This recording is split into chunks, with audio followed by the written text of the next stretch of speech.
Yo, what's up? You are now listening to Assorted Sweets. This is a podcast consisting of two brothers who share a mutual love for hip-hop. Hate it or love it, these are our opinions on the culture, life, business, and much more. We strongly believe that every time that you check us out, you'll walk away with at least one assorted sweet for your eyes, ears, hearts, and minds. So let's get into it.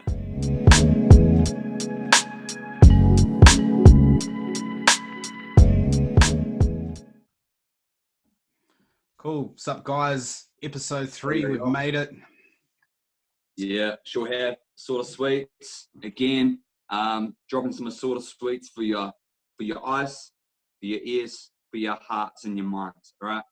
Most definitely. But thank you again for coming back. Hopefully you've enjoyed the last two volumes. And again, we just love doing this. Again, I think probably again to you, bro. Like, honest question, did you think that at the beginning of 2020 that we would actually be 3 episodes deep in a podcast? Truthfully,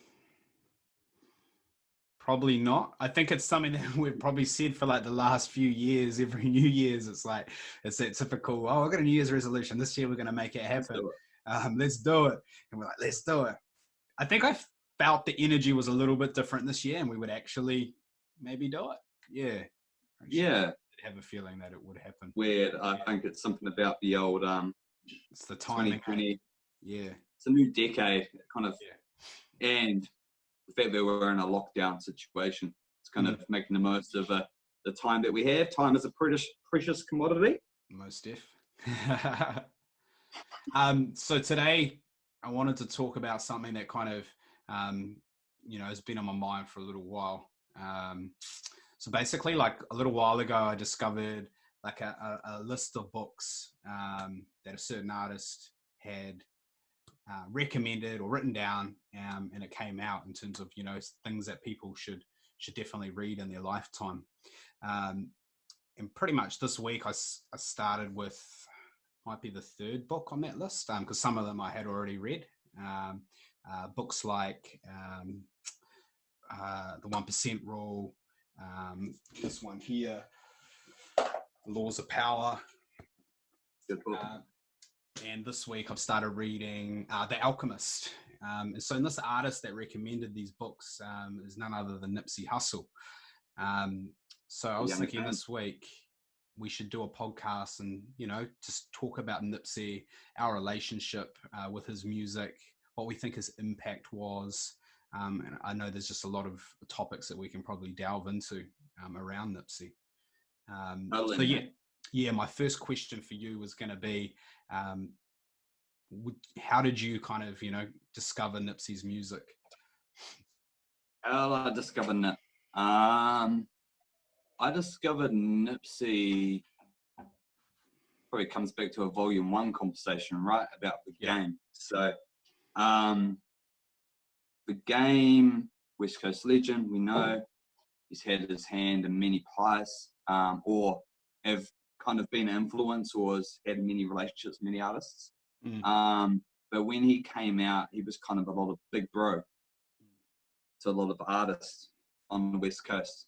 So your J-Rocks, your Kendricks, and your Nips. And it was around the time of LAX, so around that 2008 time. And that was when I was heavy into game. And he had a lot of mixtapes around that time. And one of them was, I mean, what it was called, I think it was Black Wall Street Volume. There's heaps of them. There's Black Wall Street 1 till 15 or whatever. And there was one of them around the LAX time, and it had a few rappers on it. One being J-Rock, one being K-Dot, and one being Nipsey. And around this time the internet was prevalent, but I always used to do a lot of research on my massive computer, the super cumbersome. And I found out that J-Rock, Kendrick, or K-Dot back then, and Nipsey actually went on tour with the game on his LAX tour. So then I kind of checked Nipsey's music out through then. and it was kind of pre-Wiz Khalifa Mm. around that time, and it was kind of that 2008, 2009, 10 era, and that was kind of just before the J. Cole's, the Drake's, like it really kind of went in, and they kind of overshadowed a lot of the kind of the next ones online. Mm. But I was always aware of Nipsey, and through listening to a lot of game interviews and a lot of game records as well. Mm. And I just saw a lot of commonality with Snoop. But Yep. it didn't take. It took me a while to really get. Actually, I'm not gonna lie. Like it took me a while to get into Nip because I was focused on so many other artists at that time. Mm. It was really, like many people, he was slept on for so long, and it wasn't until Victory Lap that a lot of people started giving him his just dues. Yeah, I But mean, and reading these books that he's recommended, that's what I've come to discover is, to be honest, Nipsey was just like under the radar, yeah, working, grinding, definitely had a lot of respect in the scene. But with most people, he wasn't really like up there on our radar. yeah, But I can see that he's embodied a lot of these principles that he read about, the whole, the marathon theme, sticking with yeah, things, slowly improving, sticking with something for years and years and just continually grinding. yeah, He fully uh, embodied that. And the most tragic thing is, he was literally, on the precipice of success, his height, and unfortunately he passed. But he put in so much grind over those years to get to that point. Um, yeah, and that's why I think yeah, I respect the hell out of him, because he just did not give up. Um, Even probably a lot of people were doubting on him, and he probably questioned it a lot of the time, like, why am I doing this? I bet you he did, but he yeah. stuck with it. Yeah. And I think like in a situation that Nip was in, when it comes back to the game again, but the game there was Snoop, and then the next biggest thing out of the West was game. Mm. And then over that period, there was this not search, but there was this void of who's the next, Mm. with the next generation, like the 2010s, who is going to be the one. And there was about four top of mind that were really kind of in this, Mm. or maybe four. Like you got Kendrick, but he kind of came in this early 2010. Yeah. But then you've got the YGs who were on the same cover as the Double XL with Kendrick. The Dom Kennedys Yeah. and the Nips, and it was Kendrick and then YG. They were Mm. kind of the more celebrated or more commercially aware ones, or not commercially aware, but the ones that the masses actually got drawn to. And then you've got the Dom Kennedys and then the Nipseys, which all of them were homies, all knew each other. Mm. But Dom Kennedy and Nipsey kind of sit in this position of locally respected, super like prolific and talented, but didn't reach the YG and Kendrick sort of stardom When for a while. arguably they probably made, not, I won't say more, but they made very authentic West Coast music, both of them, Yeah, Nipsey and Don Kennedy. And in my opinion, totally. they're both incredible artists, or made some incredible content, even if I didn't necessarily know it at the time. Dom, I Yeah, did more so. Um, yeah, but I never kind of went to that next level, which it did for Nipsey, unfortunately, when he passed. But yeah. And I the think first, that, sorry. there you go, bro. I think the first time I discovered Nip, kind of like you said earlier, it was funny. I saw him in a double XL issue. I think they had that show improve section for up and coming artists that Mm, were coming out. And that was, man, I can't quite remember. It's probably in the stash there, but it was, I feel that was like one of the first double XLs I brought, like yeah, maybe '07 or, yeah, it was ages ago. And the first thing I was like, oh, this dude looks a lot like Snoop Dogg. To be honest, I never really delved into the music any more than that. I mean, the internet wasn't the same back then. You couldn't just really, well, you probably could, but we didn't really just like, you couldn't just search an artist on YouTube and find their catalog. yeah, Um, and it's not like I saw Nipsey Hussle CDs and fucking record stores over here, to be honest. So No. And I think that it was actually, I have to jog my memory. You might be able to remember it, but like the double XL freshmen, regardless of what they are now, but I mean, it's hip hop. Like, can't be in tune with every single generation because it is very generational, and all it takes is a year for someone to be in and out of kind of the pivotal shift. But I'm pretty sure Nipsey was on the same double XL freshman the year before Kendrick, the same year as J. Cole. I have a look. Wiz Khalifa. I think you may have got it. Yeah. It was Wiz Khalifa, J. Cole, J. Rock. I'm losing some people. Big Sean, I think, was in that year, maybe. I feel it was. It was the year. I think it was a very dope year, man. From memory, I think it was the year. It was the year after, and I've got here this it is, one. 2010, man. Yeah. Yep. So who was on that, mate? So you had J. Cole, you had Nipsey, you had Wiz Khalifa, I think you had OJ the Juice Man, you had Freddie Gibbs, you had Big Sean, you had J Rock, Fair Sean, some dude called Donis, I don't know who that is, and you had a guy called Pill, vaguely remember. Was he Maybach? Man, I haven't heard of that name, to be honest. Like, I haven't really seen what more they've done. Oh, maybe. I don't know. But if you think about even that list, right, it's a pretty... Yeah. Like, the first double XL that I ever bought was the year before freshman. That's pretty dope. Year before, and that was the Wale, Kid Cudi, Baloo. Was Lupe on that? Lupe? Yeah, was he? Nah, he was the year before. But the year before, I mean, let's pull it up. I think at double XL freshman cover, the first one, it wasn't really the official freshman, but it got a lot of reception from it, positive reception. It was 2017, and that was Plies, Jero Ortiz, Lupe, Boozy, Crooked Eye, Papoose, Young Drew. And that was kind of the freshman era where it was like lyricists. And then that was basically the staple. And then the following year, 2009, was Wale, B.O.B., Asher Roth, Ace Hood, Currency, Kid Cudi. Yeah. And then the following year was the Wiz Khalifa, J. Cole, Nipsey Hussle year. So going back to Nipsey, do you think about that, though, bro? That's insane. Yeah. Because when did Victory Lap come out? It wasn't 29. It was 2019, wasn't it? Early 2018, wasn't it? Yeah. 2018. So that's 8 years, and that Victory Lap was his like debut, like his official debut album. Yeah. And there's a reason why. He made a bit of noise with like some of the mixtapes. I never really like listened to the mixtapes properly. There was a song called Rose Click or Rose Click, or one of the two, and I really liked that song. And that was kind of before Victory Lap and stuff. And I remember hearing it, and I thought, "Fuck, Nipsey Hussle can actually like rap really well." That might have been like 2016 or something.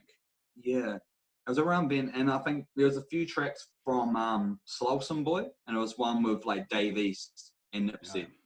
And that was kind of early me hearing Dave East, and I think it was around about 2017. Man, they would have made a dope collab project, those two, like an East and West. And I'm not too sure if you remember, but actually the first time that I actually full on heard of Nipsey, and I was kind of like, wow, this guy's a bit different, was when the Crenshaw album, like he released that, and he released it so differently because he sold it at like $1,000 per CD. And that was like, huh? And then Jay-Z bought about 10 of them. Yeah, I remember so like $10,000. And that's when he got in leagues with the J in terms of respect. Because like, comes back to that East Coast, West Coast, like Nipsey comes from the J tree. Do you think Nipsey got Jay's attention from doing that? Or you already had Jay's attention? I don't know. I can't remember when that was released. like back then, when was that? Crenshaw was 2013, freshman cover 2010. Man, So when he passed, unfortunately, I started listening to that Crenshaw a lot, and I was like, man, this is dope. yeah, and like Mailbox Money, Oh, yep. and even like just the names of it, like really summed up. Like the names of his tapes and his discography, you just need to read them through to understand the type of individual he is or was. And I would say is because he's got such a huge legacy. Like we're still talking about Nipsey, where sad to say it, with a lot of other rappers who have passed in the past, like whether they've been shot, whenever probably been too early, his position was cemented and he was super celebrated, and he was known by our greats like the Kendricks and the Drakes and a lot of the people who are coming up now, like the Russes, have used Nipsey's blueprint, which is in turn Jay's blueprint. Yeah, You know, and he's incredibly self-made, like, and that was the same logic Jay had coming up, you know. Yeah, But no one wants to sign us. We'll start Rockefeller Records ourselves. art, like his tape names, like Slauson Boy, like that's him. Like he's not anything else.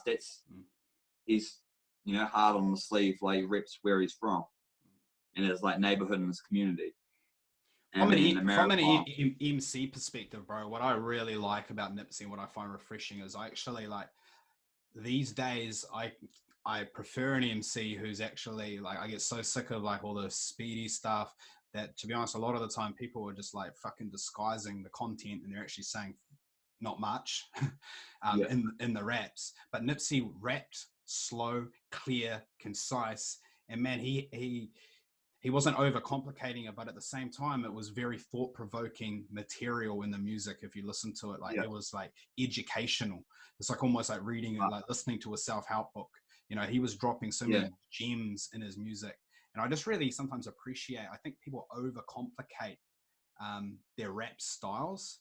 I like Totally. a lot of my favorite MCs, man, have slow flows. I'm not really into like, just personally, I'm not really into like real speedy rappers. I love Scarface. Scarface always raps quite slow, clear, concise. Hear what he says. On the underground, like Evidence is one of my biggest inspirations as a rapper. Like directly, I love Evidence. He's slow, Mr. Slow Flow. Even Drake. You don't really hear Drake doing crazy triplet speedy raps very often, but you can hear what he says. I know it's something that Kendrick does do, and he does it pretty well, but I hear so many people not doing it very well. And I like that Nipsey just had the stripped back style, but it really hit you. And the beats were good too. Yeah. And I think that's like the actual, like just giving you stories, but in an educational way, rather than, I'm not sure if it's fair to make this comparison or not, but the quintessential like storytellers of like Slick Ricks or even the Nas's from that tree. It's right, observational. Versus educational. And like, man.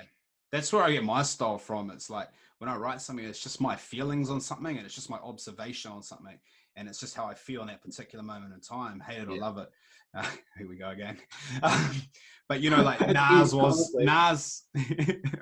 On every episode, it's gonna be like hate it or love it. It's 3 in a row, boy. That's what it is, guys. Hate it or love it. The underdogs on top, like us. Cha-ching.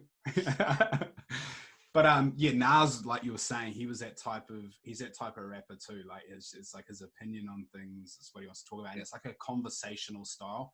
Prodigy is another one who I really like. His flow is not overcomplicated, but it's very slick. Yeah. And I feel Nipsey he comes from that school of MC. And I think the school of MC is, really Sean Carter. Yep. But I really, and have you seen the when Jay released 444 and his Rap Radar interview? Yeah, I have. Um, that was excellent. I'll probably need to watch it again. Yeah, I picked that up recently. So guys, check it out. YouTube Rap Radar. It's in 2 parts, so it's palatable. But it's 2 hours, and really sums up Jay and what he was doing with 444. But what Jay's been doing his whole career. Mm. Like, he came up in the kind of flashy era, and of course he's money and fame, yada yada yada, and he has a lot of boss talk, and the boss talk of kind of the champagne and popping, but like underlaying a lot of the lessons, Mm. and a lot of our favorite MCs come from the J school. Mm. They do. And this generation, and even listen to Game interviews, and we keep referring to Game because he's a central part to a lot of these combos. But back when Game came up and he was younger, he was listening to Jay, and a lot of people on the West Coast were like, "Why are you playing the East Coast stuff?" Mm. But it was so educational in terms of that mentality that it naturally rubs off on further generations like the Kendricks and the Nips, because they are heavily influenced by Jay. And Jay is totally number one at, you know, the double entendres, the metaphors, the double meanings, and it being so subtle that, you know, you have to listen to his shit like multiple times, and then one day you're like, huh, that actually means that as well. And that's what like people like us really enjoy. You know, there's more to it than just the face value. Yeah, You know, and I've got the line, do you dudes listen to music or do you just skim through it? Because, you know, most people, they just skim through it. Yeah. And that's and you know, I think I showed you guys or talked to you guys out there about the Decoder book, which is on Nipsey Hussle's best books. Mm. Because going through Jay-Z's records, and he's admitted it himself, is that you got first glance listen and it will tell you one thing. And then you peel back that layer of the onion and then boom. And then you'll peel back that layer and boom.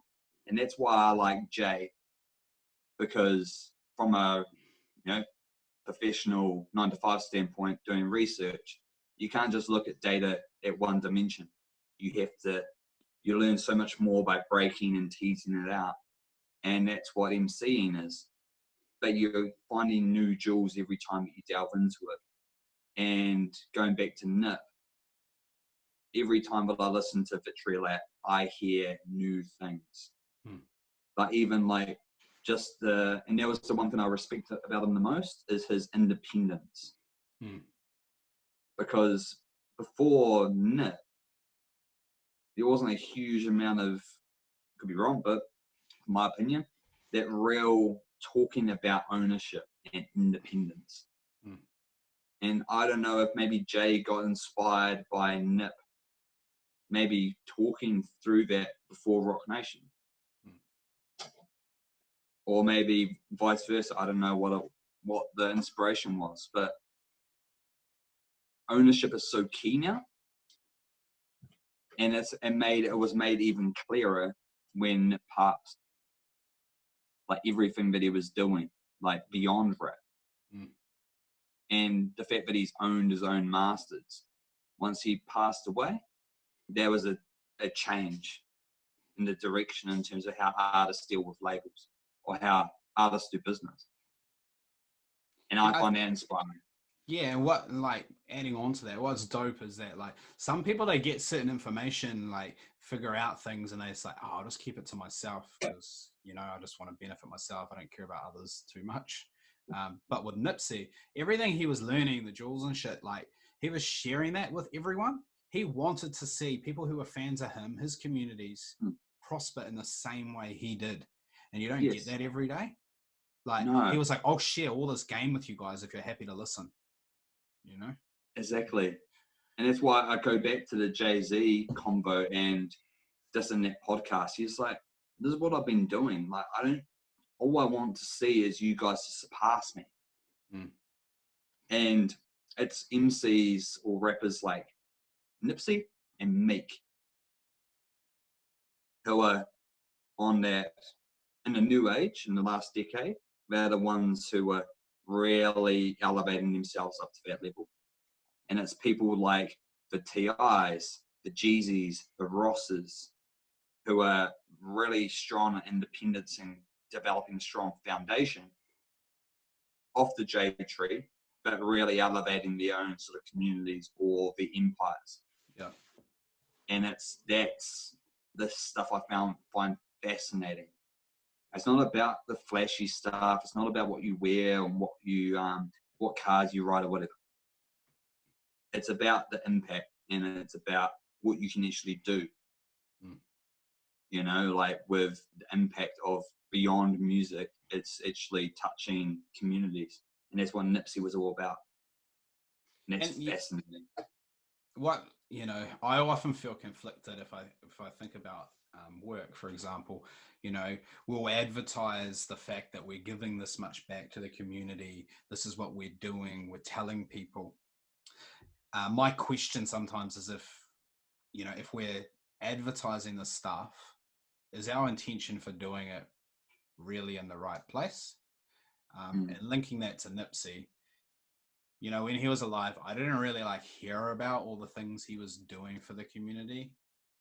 He yeah, was just doing them just because he felt it was the right thing to do. So, yeah, that tells me that really it came from a real genuine, pure place. It wasn't be a fan of me because look what I'm doing for everyone. yeah. And and that's the journey. And it's That's what I probably get fucked up with corporations and stuff. I see why we do it. Don't get me wrong. I get it. And maybe mm, even if it's might not come from a pure place when some people do it, debatably, at least they're doing it. I mean, you can argue yeah, it that way. They might be doing it to be seen good in the public eye, but at least they're doing something because they mm, could be doing nothing. So that is yeah. another way to argue it. But back to Nipsey, I just wanted to say, how pure of an artist he was. Yeah. Ah, I had no totally. I had no idea of the extent of those sort of what is that sort of youth center that he had developed, for artists to No, develop I didn't know that either. think about business. And I've seen sort of videos of that shit and it was amazing. That was in the Rhythm and Flow series, right? Yeah, That was that's where when I it saw really. it. I was like, man, this That is was a the first baller. kind of video release of past, And it's post his in passing. Crenshaw, isn't it? It's in the hood, which is cool. He's Yeah. increasing the value. Yeah, it's mean. Well, even like the TMC, like the actual shop, like Mm, that's been around for ages, but that was actually in the spot yeah. on this kind of area of shops where he used to hang out. Mm. And then he was like, I want that store. And then he got it. And then the amount of wealth that he created around that area for that community, amazing. And I can think I'm not sure if he was the originator, but he was definitely pretty OG at it. So many people in our country, New Zealand too, print up T-shirts these days with different logos, brand, screen Yeah. printing. He was on that shit pretty early. Yeah. He was I think he was a bit of an originator in that field. Mm. And I think this is where and it'd be awesome to just to with artists, and we do it a lot, right? We troll through trail through YouTube to find these interviews of different moments. Mm. And I wouldn't be surprised if Nipsey comes from or takes a lot of learnings from Tech Nine and a lot of the independence that happened around then in terms of it's bigger than just the music. It's actually creating something that gives other people opportunities. And that's what it's that in every single bar, he's giving you that advice or that tool or that idea spark to be able to make a change in your local neighborhood. And it goes beyond, Crenshaw and blah, blah, blah. It just amplifies. And it's the think that even if from here in New Zealand, being able to see a lot of that stuff in recent times is amazing. I think as humans, man, we get more fulfillment from sparking others to succeed or to do Yeah, something. Yeah, we get so Uh, much fulfillment from that. Like, I had someone hit me up the other day and was like, oh, "Okay, I've started a podcast. I hope you don't mind." It's like, fuck, bro, I don't mind. uh, You know, you can do whatever you do want. it. Like, Exactly. it's cool that like we may have partially sparked you to actually start doing, you know, put put what do you call it, voice to record, and record a podcast, maybe Yeah. because we did one. Man, that means the world to me. Like, you know, that's Oh, dope. And I and don't that's what see like it as competition. Like, end of the day, we can all create, and there's so much competition out there anyway. Like, yeah, and that's the thing. Like even like you I can't haven't do what been I do and I can't do what you do, you know. exactly, and we're all individuals, and Yeah. I mean that's the reason why hip hop culture has grown up by so much, right? Mm, Because every artist has a different audience. mm, No matter if they sound the same or not, they do attract different audience. mm, And it's even like Bittersweet here, right? Like I met Bittersweet in late night studio, Tyler up there at this collective sort of event called Underground Street. And that's what it is, right? Like it's this pop-up, it was this pop-up store where these local creators, whether it's fashion brands, and it's like brands like Bittersweet, Premium Clothing, Made in Blockade, a few others, Late Night Studio, Merrick Designs, a lot of these people, but they do, it's no competition. Like mm, a lot of them were selling threads, but they're selling their visions and they're working in partnership with one another. And that's encouraging because it's very much tall poppy syndrome in New Zealand. And if yeah. someone does really well, you shoot them down. Mm, And that's needs to dead.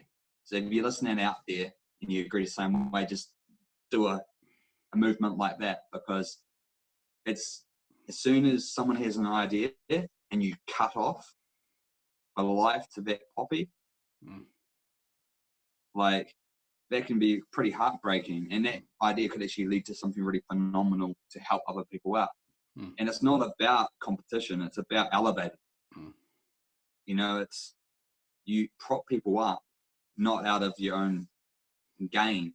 You mm, prop it up because it's the right thing to do, like Nipsey did. mm.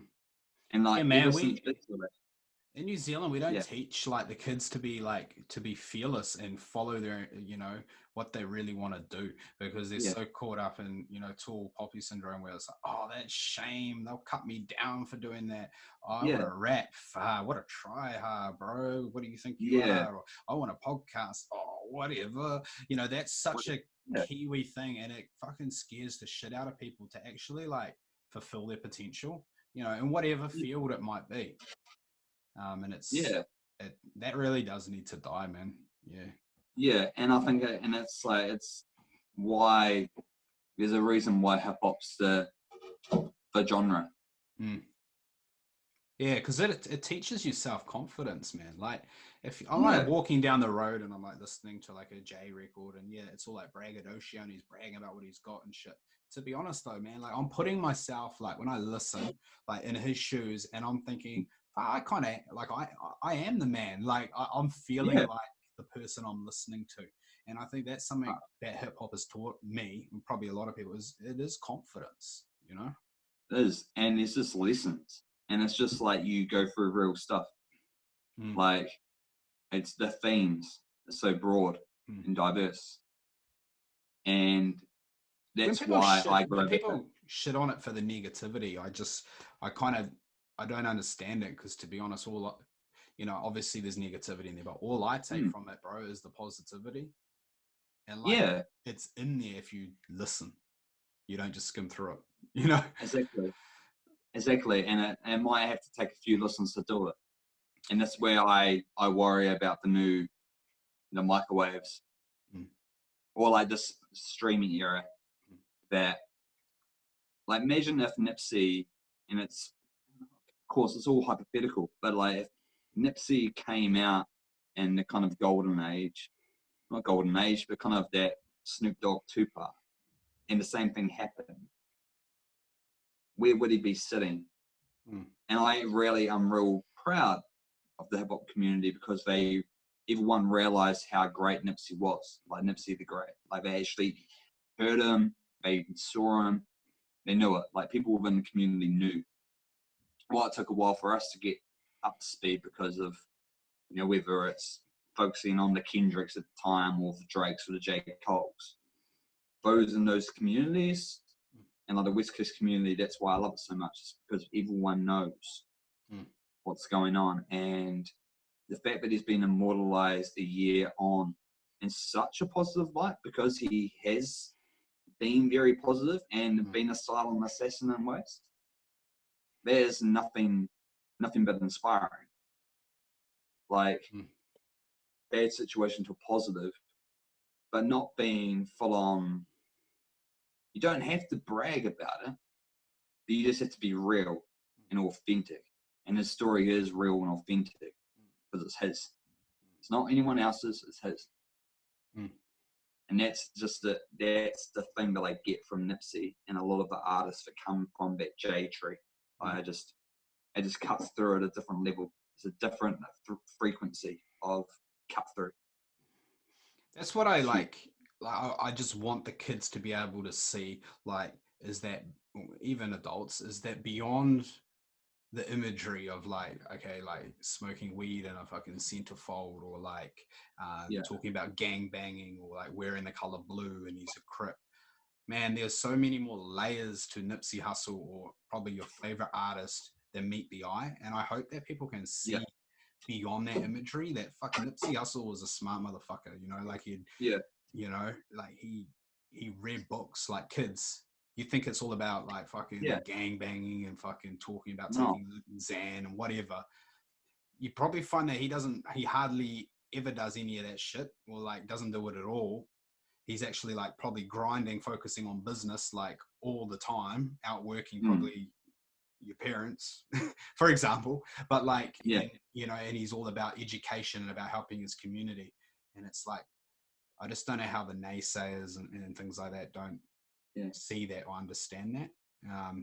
There's so much more to us as humans than the first perception, the face value. Like, and I think that's dope to me though. Like, not that I really care if they care, but it's dope that like we know that. It's and it teaches you to be objective. Don't judge everybody by every book by its cover. Exactly. And I mean, it's such and that's why I love the fact that we talked about it over this whole lockdown period, and we touched on it in volume 2, right? Like the Versus series. While a lot of industries out there are suffering, and we have to recognize it, right? It's tough out there. Whether it is like a local clothing brand that can't go and get it, cut and sewn or whatever it is, or, different industries like cafes and restaurants. Like, I strongly believe that every sort of industry that's rooted within hip hop is really pushing it further. And this I feel this is kind of why I think it, right? Is that relative to a lot of these moguls or hip hop superstars' lives, a lot of them were kind of in situations similar to what we're going through now. They can relate, but they're so driven because of that way of progressing and actually innovating that they push through. And it's very much a glass half full. Like, I don't hear a lot of people in the hip hop community being overtly negative within the creative bubble of hip hop. And you think about terms, bro, like hustle and grind, and like all these things are in our lexicon that people who probably aren't even into hip hop probably talk about, or hashtag or whatever. That shit is all hip hop, being self-made. Like all that has made its way into common culture. And it's not like, and I can't keep going back to the Jay interview, like on Rap Radar. It's like, people for so long have been quite derogatory to rappers or hip hop. But the people who are saying that I can guarantee they won't be able to even write or to come up with structures so complex as what it is. It takes, you speak from experience. Like, yeah, I always love when someone is like, "Oh, rapping's just talking." I'm like, "Oh," it's, I feel they'd be it's like, not, "Okay, I'll get you a beat, and you just talk on the beat, and we'll sound how cool it sounds." you know, like to create vivid pictures. And like, that's what J. Cole loved in art. Yeah, yeah. Like, I used to stare up at your drawings on the wall and there were lyrics.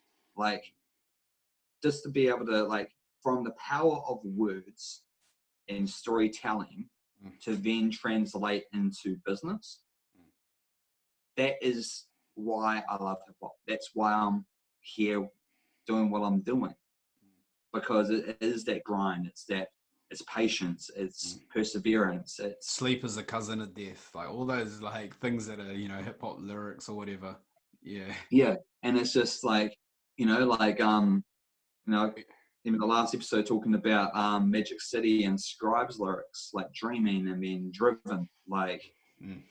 it's that like you've got the sight of his goal, and that's it. Like there's a reason why horse races and horses have blinders on, Mm.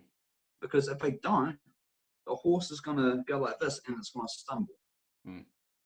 And I don't see, and then it comes back to competition as well. So people are aware of competition, but they don't want to, like, that's the thing. Like, if businesses and hip hop, no, businesses took a lot of lessons from hip hop, the way that we do, Yeah. far out, holy moly. Mm.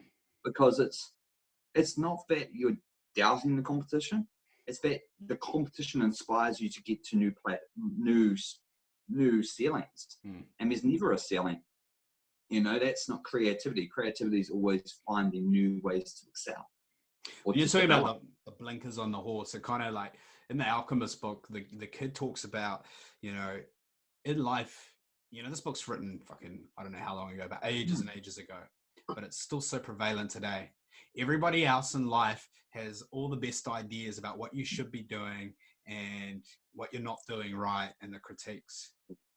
And it's so true. Like everybody wants to be like, "Oh, you should be doing this, you should be doing that," but really, in here, you know what you should be doing. So it's putting those blinders on Yeah, and staying driven to your purpose. Um, exactly. in the book, they talk about your personal legend and knowing what your personal legend is. And when you're young, we all know deep down what we really want to do, but somewhere along the way, we become distracted with like society thinks I should be a lawyer, otherwise I ain't shit, rather Yeah, than being a fucking tradie. Do you know what I mean? Like everyone's got these yeah, other ideas about what you should be doing. You're only really going to truly succeed ultimately as something that deep down you love and you want to do. And if you commit hard. to it, it might not Exactly. come overnight. Like they tell this story about this guy who his core purpose was to find a gem, and he spent 5 years digging for these gems, and in the end it was like the fifth year and he was like, I ain't found my fucking gem, and this is meant to be my personal legacy. So he chucks a Yeah, fucking rock against the wall and boom, opens up, what's inside it? A gem. yeah, You know what I mean?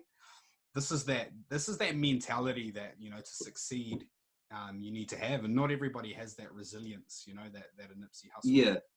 Yeah, And it's words like that. It's resilience. yeah. It's that's what It's it's bouncing just. back from the BS, not being distracted by the shit around you, Yeah, staying focused on what the purpose is. and a parallel that I like to say within it, and those out there, like we're all in New Zealand or wherever it is in the world, I'm sure you have like sort of life retirement funds or whatever it is, regardless if you're in your kind of your balance or your conservative or your aggressive sort of funds. But if you look at your KiwiSaver on a weekly basis and see it go up and down, up and down, up and down, and then when it goes down, you're like, oh, get real down on it. Like, I feel that's one way of looking at stuff, right? It's a glass half empty. Mm. Glass half full is stepping back, and then you're like, wow, okay, it has gone up and down, but if I even it out, it's gone like this. Mm. And it's like, if you look at every single negativity and make it chip away at you, and whether it's people's outward perception and what they think is right. Like you've got a goal, like you've got a goal of, okay, I'm going to put so much in every month automatically or whatever, and I'm going to get to this goal. No matter if it goes up and down, like you are going to achieve it. And it's the same thing with like different things, whether it's like podcasts. And to your point, like we've been wanting to do this for ages. For whatever reason, I felt a particular way, or we both, I don't know, we just weren't aligned. Yeah. It's amazing how things line up. Like I was just like this year, I don't care what other people think, because I know what I think. But if you think about it, bro, like you know, back to, you know, putting out your thoughts, your energies into the universe, you know, we've been putting this out in the universe for so long, and you might say it's taken a while, but boom, it's come to us and we've actually started doing it. Yeah. Do you know what I mean? So it may have taken a while, but this is what we were meant to do, and I think the timing was spot on too, you know? And that's, I'll go back to Nip. Yeah. Victory lap for me in the 2010s, like last decade, top 5 record for me. For real. Like that album sums up the whole journey. And it's that resilience and that perseverance. And there's another album that comes. It's almost a celebration, of the grind, of the marathon that he was on, you know? Well, it's in the title. Yeah. Like but what's funny is when he dropped that, he didn't necessarily know it was going to be a victory lap, though. Or did he? He did. I'm pretty sure. You know? Like, he manifested those ideas that this is going to be the victory lap. And sure enough, it was. You know? Yeah. You know, like... That's the power of your thoughts, man. Yeah. And that's the shit that I love. And it's like, you know, when we kind of learn a lot from hip hop or other sources, you know, you touched on it last episode, volume 2. Like, knowledge is power. And there's reasons why rappers are the way they are and so successful. And like, if you look at many millionaires, a lot of them come from hip hop because it's just phenomenal, right? Like, you can't be that successful and not be savvy in terms of what you're doing, regardless if you've got a team around you. But like, what you'll find is that the laws of power, a lot of people have been told that you should disguise the amount of effort and work you put into something and to make your results look effortless, you know? And that's what you know, a lot of people, like rappers, definitely obey by that. You know, they get to a point where they're blowing up, they're rich, but they don't tell you or show you all the rhymes they wrote that they fucking threw out, all the records that didn't eventuate, all the times they were turned away from record labels, all that, you know, all that shit that probably happened for like 10 years, you don't see. All you see is the nice image on the screen. Yeah. And I think that's kind of like one record, which I think we agree on, is probably, bear with me actually, before I kind of talk about one transition of record with Nip. If you guys haven't seen, we'll check this album out. Oh, man. That's fire. Have you not got this? No, I don't. Is it gatefold? Well, it is not gatefold, my G, but it is beautiful. Yeah. It doesn't matter, but it's awesome. So, guys, check it out. Assorted Sweets certified record of the decade, if you would agree. What's your favorite record on there? Hustle Motivate. Is it? The J sample. And a little bit of story on the Hustle Motivate record. Because he samples Hard Knock Life, right? Jay would have had to have cleared that. Yeah, but he didn't have to pay it. Like, basically, he got it. I heard it off like Hot 97, like Ebro and Money, where a lot of the gems are given to the world. They interviewed Nick, and we're talking about Hustle Motivate, and he asked Jay, say, hey, I want to sample your song. And because Jay owns all his shit, he owns all his masters. He's like, go ahead. Basically, he opened up the door for everyone to be able to sample that record going forward. You know, like that's fire. So it's so awesome. Like Jay, it's just a conversation, and Jay was like, "Sweet, cool, done deal." And it's because of the strength of that relationship he built over years. It's kind of similar vein to I've heard that KRS-One, I think it is, he said he'll never sue a hip hop artist, rap artist for sampling his shit because the art of hip hop is sampling and borrowing. Yeah, which is cool. That's cool. But man, what you got to get? What are your top 3 on there? I'll give you mine as well. You want to go first? Oh, hang on. I've already done Hustle Motivate. Hustle Motivate, Grinding All My Life, and Status Symbol. No, Blue Laces, hang on. Blue Laces 2, Hustle Motivate, and Grinding All My Life. Those are my ones. On here, it doesn't have the double up. Oh, yeah, doesn't have double up. I love double up. Double up. I know you love double up. Yeah. It's not necessarily. I think it's just a great song. I just a vibe of that song, man. Yeah. I actually like the intro, Victory Lap. I like that too. I like Young N-Word. I do like that song. Oh, yeah. Oh, Keys to the City, Grinding All My Life. I can't really do it, man. It is a good album. It's a good album. And that's why I kind of want to transition into, you were saying just earlier about someone who's kind of,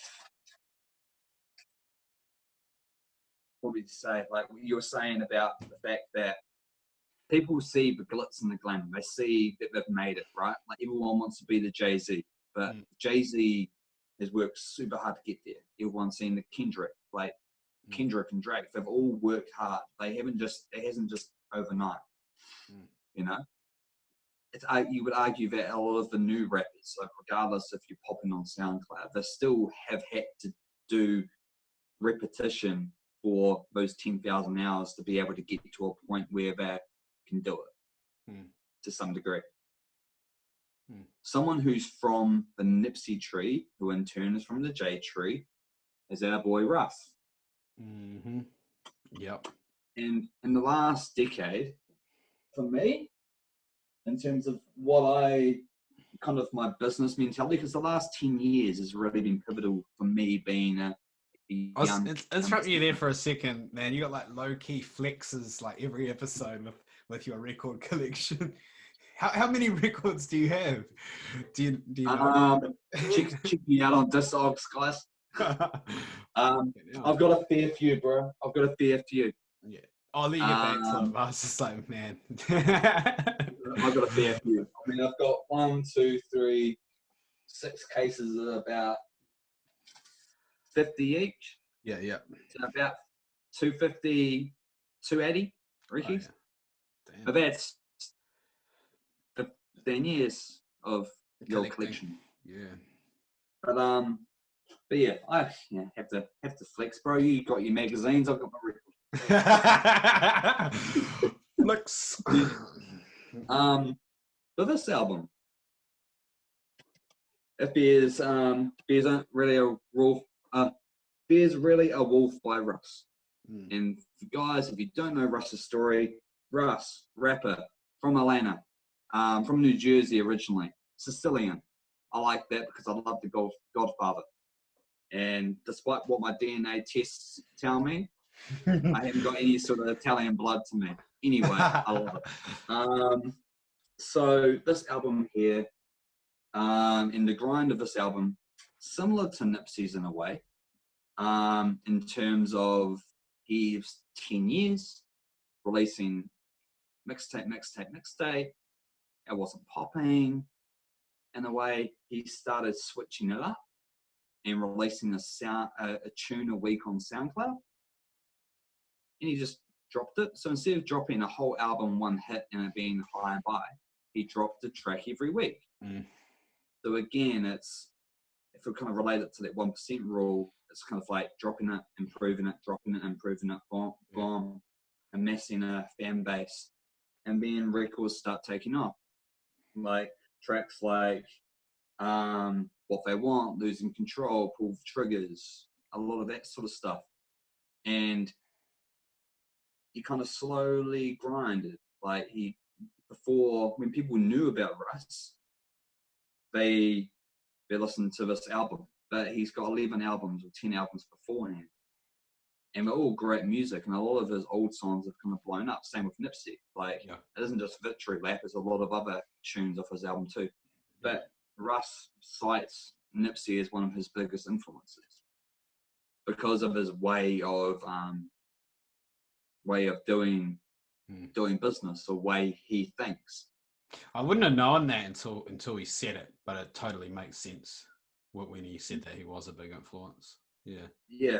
Like the title of that album, does it basically mean, like, you know, there really is a wolf, you know, the boy who cried wolf. So basically, you know, he was that kid for years. He'd be like, I'm going to make it. I'm going to make it. I'm going to make it. No one believed him. It's like he's crying wolf. But it's like, boom. Nah, there is. Constantly. And Russ is real big on, like, independence, right? And he's a bit different to Nick because he writes, well, particularly this album and all of the stuff before, it was all written, mastered, mixed, engineered by Russ. That is his ethos. You know, strongly independent, own all my masters, and he still does. But it comes from that ownership. It's that I birthed this is mine. You know, like, it puts you in a better state and better conversation. He put out like a short book. He put out a short book last year, which I read.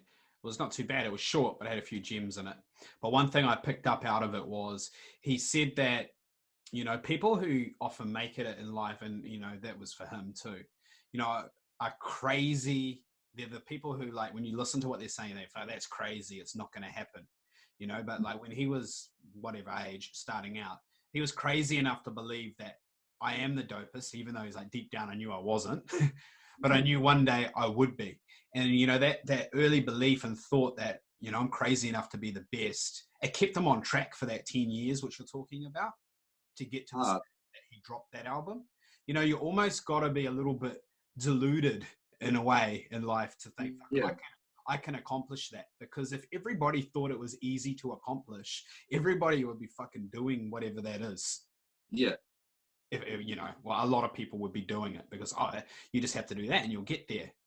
You know, there's got to be a struggle. There's got to be, like, people have got to think it's really hard to do it, and, you know, it puts a lot of people off for it to be worthwhile, you know? Yeah. That's stuck with me. Yeah. No, I don't even like Russ that much. Sometimes I just find him a bit abrasive personally. But I know he's got some good points. Yeah. Yeah. And it's laced within his music as well, right? Yeah. Like, there's a lot of that, like, I did this to do this, and this is what I learned. Here you go.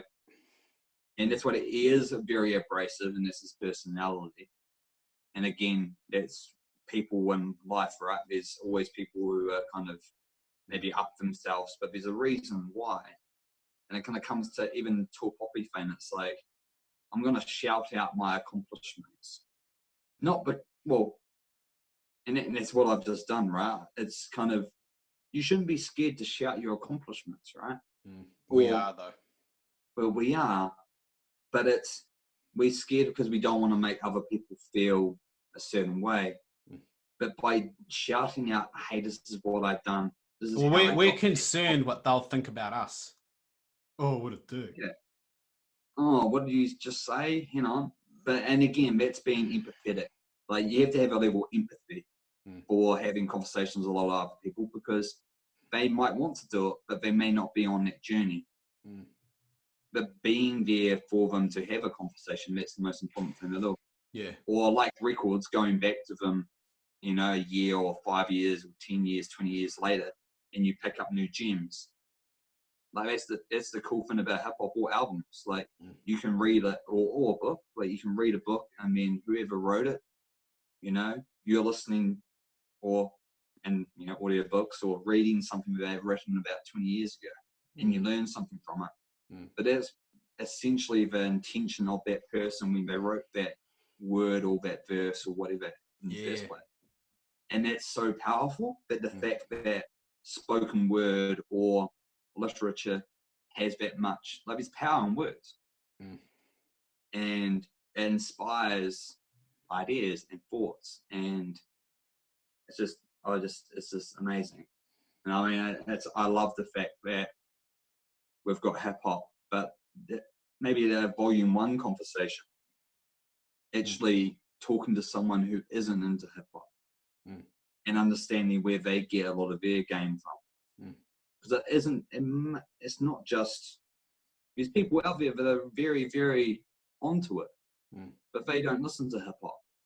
Yeah, I think, man, recently I was looking at my Instagram followers. I was like doing a cull of like people that, I'm like, I don't really care what they have to say, And I looked into it and I was like, oh fuck, there's some people that, that I know or have known that no longer follow me. And part of me was like, I get it. Like, to be honest, like, not everyone is interested in the same shit we're interested in.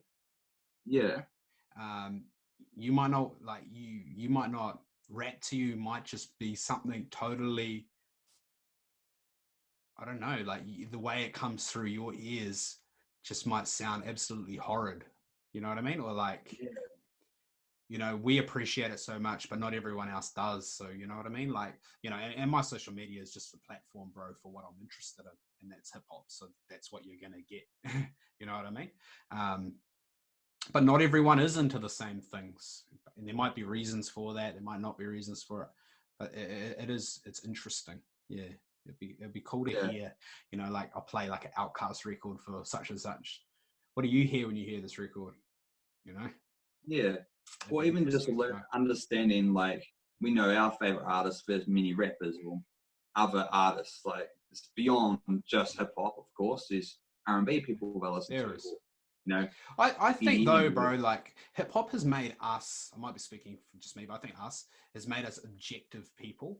To differences in whether it's religions, races, what they're interested in music wise, movie wise. Do you know what I mean? Like, I'm always like, I'll talk to people and I might not really be fascinated by their interest for metal. Like, I might not be into it, but like, I'm interested to ask some questions and figure it out. Doesn't mean I'm going to go listen to it. But man, I think we have that curiosity, about life and people and subjects and things, Yeah, and that's why I'd love to ask the question with someone who isn't about hip hop. It's like, what do you get out of music? Yeah. Like, we get a lot more out of music than, because there's many layers to hip hop. There's the beat, there's the rhyme scheme, there's actually what they're saying, there's the hook, there's the melody, there's whatever it is. But when you listen to music, non-hip hop consumer, what do you get out of music? Like, what do you use music for? Like, we use music we use music for a lot of other different things. It's a vehicle for expression, like it's weird because we're obviously biased and we have similarities, but then I don't know, like, you probably work out, well, not probably, you do work out more than me, you do your running. I don't do that. I can't, like, I have to be in a particular mood to listen to up-tempo stuff. But when I go for a walk, I love listening to my podcast or whatever it is. Yeah. But it's all about what's palatable at the time. Interesting. Yeah, man. Today's been a pretty good episode, eh? Like, man, I don't. We've hardly even referenced like an actual rapper and a song, apart from "Hate It or Love It." But yeah, or love it. I feel like we've got a little bit deeper on the subject material. It might have been the couple of rosés speaking. Maybe a couple of rosés. I've just been on the Coke Norths. Danny made me lunch and she's like, do you want a wine? I'm like, yeah. Did you have to ask? So yeah. But man, that's interesting, the nip, eh? Yeah. Man, I didn't really necessarily think we were going to get into the the ins and outs of the music and what we thought of that, but I knew it would be a good vehicle for just discussion around business and self-improvement and Yeah. all that kind of thing. Yeah, like I thought it I would. remember you sent me how many books is it? 40, 50? You sent Yeah, me that. something like that. Yeah. And I think the only book that I just set myself a mission, bro, like a goal. Like I yeah, was like, this year I want to read all those books. You know what I mean? yeah. And like, even like with books that like I want Because to man, for read. us, like to be honest, you're motivated to read a book by, you know, I'm inspired by Nipsey Hussle. To be honest, I'm inspired by hip hop in general. You know, and that's I'm just trying to prove that, you know, there's these other things like higher learning that can be Mm, connected to something like hip hop. Like, and if that's your mechanism for getting there, so be it. You know, if a kid hates reading but they enjoy reading like a hip hop blog, man, let them read that hip hop blog all fucking day. It's still yeah, reading. hard. It's It's still still it's education. still Do you know what I mean? ingesting information. Yeah, it's Yeah. still ingesting information to It doesn't matter evaluate. what it is. Like No, the most like important thing is getting someone interested in something. yes, yeah, Having an interest in life just gives you purpose. Like honestly, I think having an interest like wards off mental illness, depression, like all those things. There's so many people out there who are just like down and out, feeling negative about shit, but they don't because they haven't discovered what they love.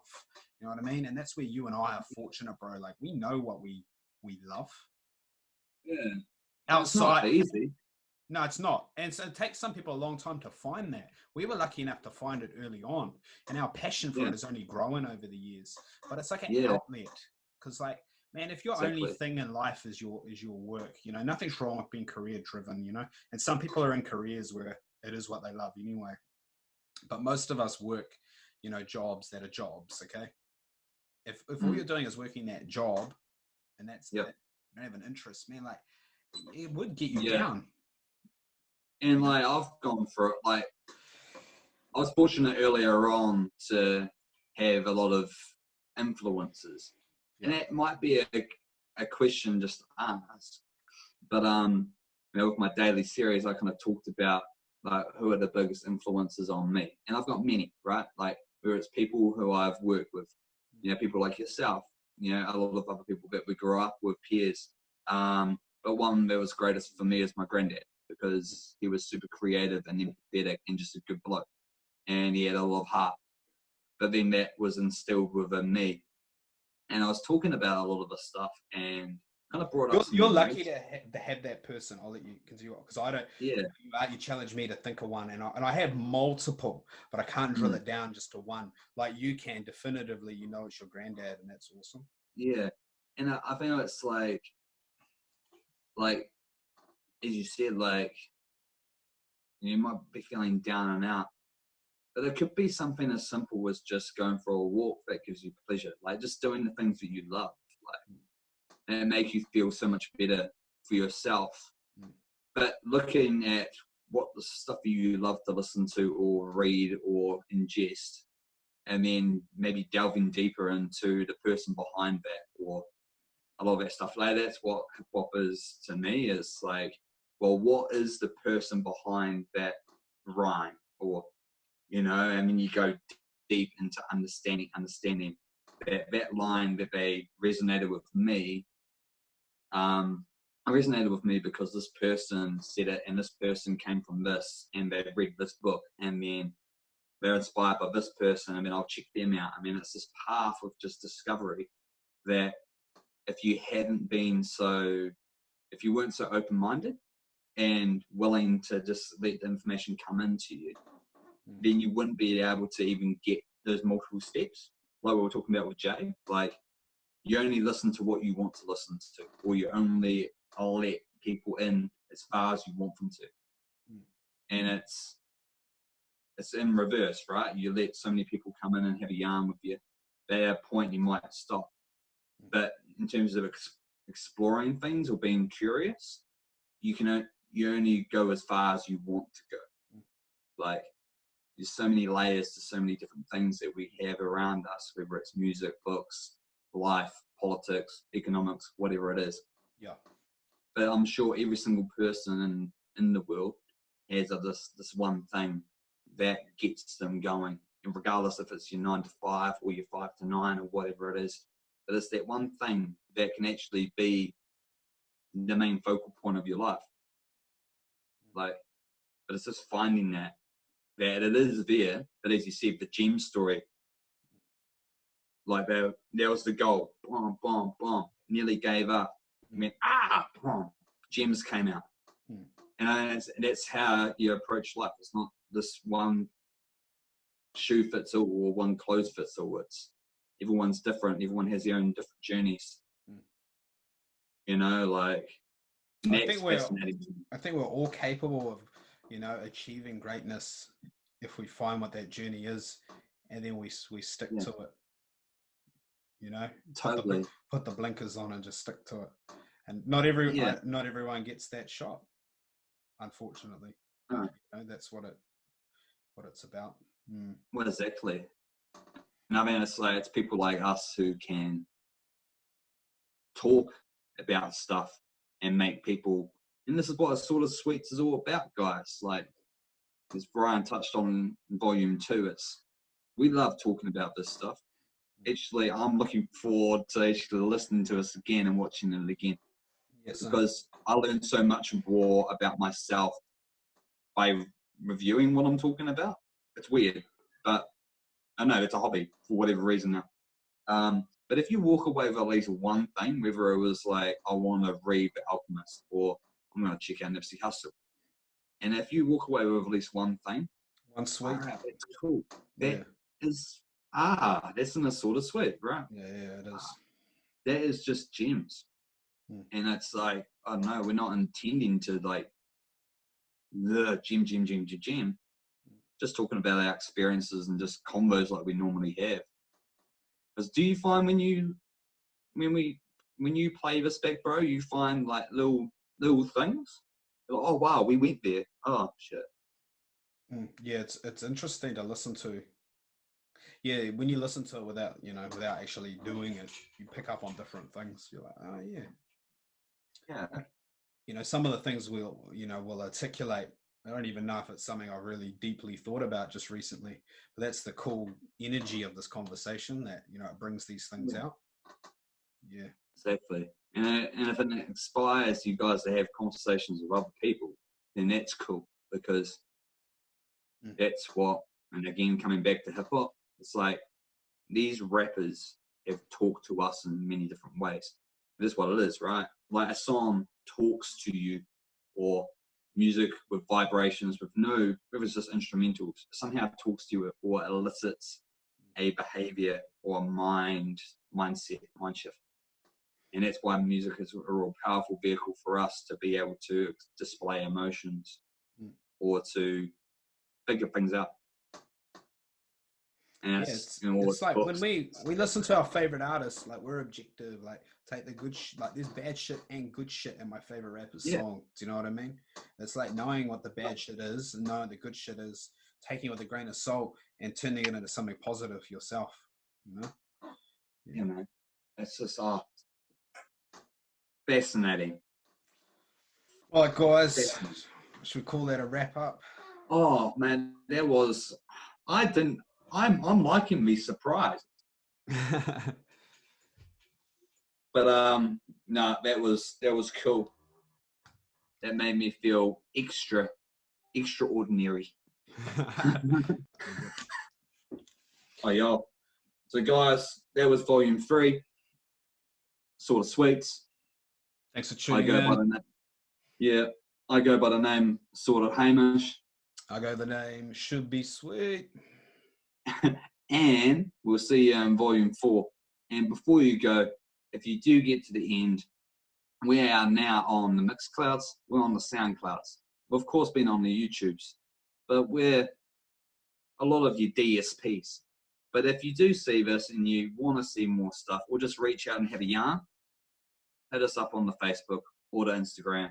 We're pretty accessible. And again, we're still learning as we go on week by week. We're getting better. We're getting more polished. And man, this is probably going to be by far my favorite episode to date. Yeah, we're not by any means, you know, at the final destination of where we want to be.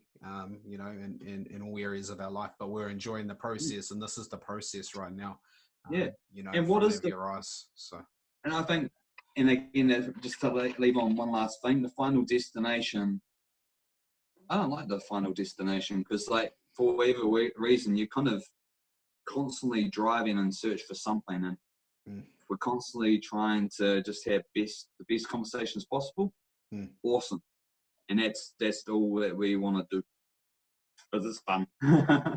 I look forward Ass- to it every week. Assorted I know you got Sweets. to. Thank Sort of you. sweets, Jinga.